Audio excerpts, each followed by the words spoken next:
Good morning everyone, myself Shreya from 10th standard. Now we are going to learn about the lesson life process. In that my topic is respiratory system in humans. How we take the respiration, how we inhale, how we exhale. Now we are going to learn about that.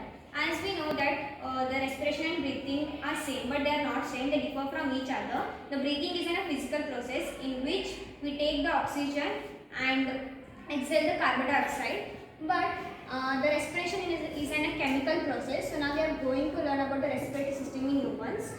There are some of the main parts in this that are nose, pharynx, larynx, trachea, bronchi, and lungs.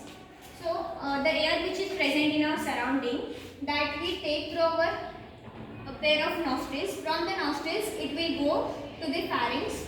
Through the pharynx it will pass to the larynx, which is also called as voice box or Adam's apple.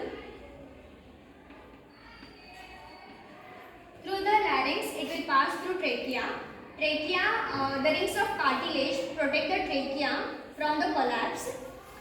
Through the trachea it will passes in two branches. The two branches are called as bronchi, and further the bronchi divide into bronchioles.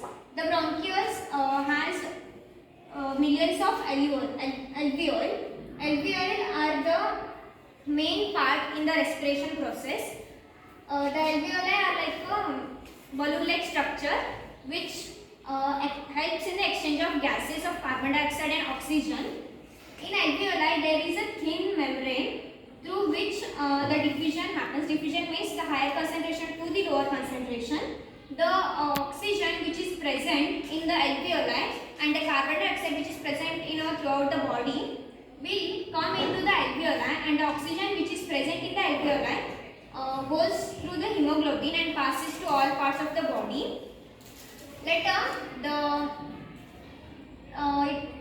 during this process, some amount of oxygen is present in the lungs, and after this process, it will passes through the ribs, and the diaphragm is a very important part in the lungs, which helps to, whenever some of the injury or any accident happens, the ribs of cartilage helps the diaphragm to avoid any kind of an injury.